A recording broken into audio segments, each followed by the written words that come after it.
Now, despite the tensions, the festivities commence within the premises of the Sri Lanka China Logistics and Industrial Zone. The plaque commemorating the event was declared open by Prime Minister Ranil Wickremesinghe. Members of the Mahasangha, the Chinese ambassador to Sri Lanka, Yi Jianling, ministers, MPs, secretaries and other invitees also attended the event. අද වෙනකොට මට Colombo වරායේ 60% of the profits generated by the Colombo harbour is being used to pay debt to the Hambantota port. If we can pay off this debt, we will be able to further develop the Colombo harbour. Although the previous government said that the villagers will be given jobs, nothing transpired. There have only 5 workers. When we reach the 3rd and 4th stages of this development drive, we will definitely require a workforce of around 2,000 to 3,000. The politicians who survive by preying on the poor will suffer great disadvantage because of this industrial zone. The previous government gave 21 plots of lands from Hambantota to their bodyguards. We will dedicate ourselves to obtain the best deal we can from China.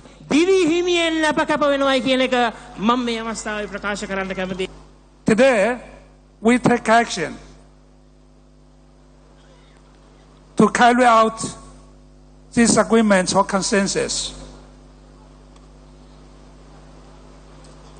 I do believe this zone will be the most important economic activity for this government, for this country, particularly for Hambantota people. Next 3 to 5 years,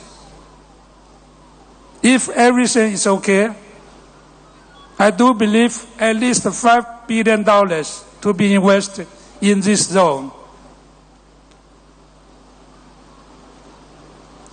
Those projects can solve at least 100,000 jobs for Sri Lanka. Let us rise using this port that was to collapse. We were in a serious debt crisis. Both mother and child were to die. We spoke to the Chinese government to see if this loan can be terminated. However, this loan was obtained from Exim Bank. Based on the conditions, it is not possible.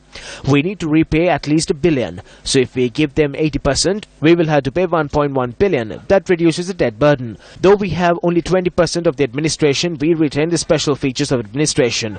The Navy and the Army has been vested with the responsibility of security of the port. The law of Sri Lanka applies to everyone who comes here. 95% of the lands are state-owned. Our objective is to create the southwestern economic strip. We have Chinese aid to develop Hambantota, Japanese aid to develop Kandy. We also have aid coming from Singapore, India and 4 other major countries in Asia. We want to be stronger in these tasks. 197 billion was obtained in loans. That very company has presented an estimate today for this, which is $1.1 billion. That is a difference of $350 billion. I want to ask the Rajapaksas one question. Into whose pockets did 50 billion go into? I asked those who are demonstrating to go to the Rajapaksa house and ask, was it the father, son or the uncles that looted 50 billion? Today, the debt we pay with interest is 9,500 million rupees. The annual revenue is only 200 million. So we are going to sell the lands of the Rajapaksas to pay off the remaining 9,300 million?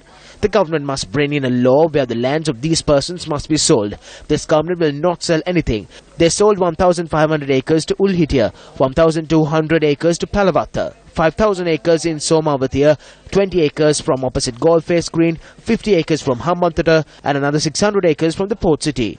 I tell this to the Rajapaksas. The people who voted for us are disappointed because we are not sending you to prison and the gallows for the crimes and murders that were committed.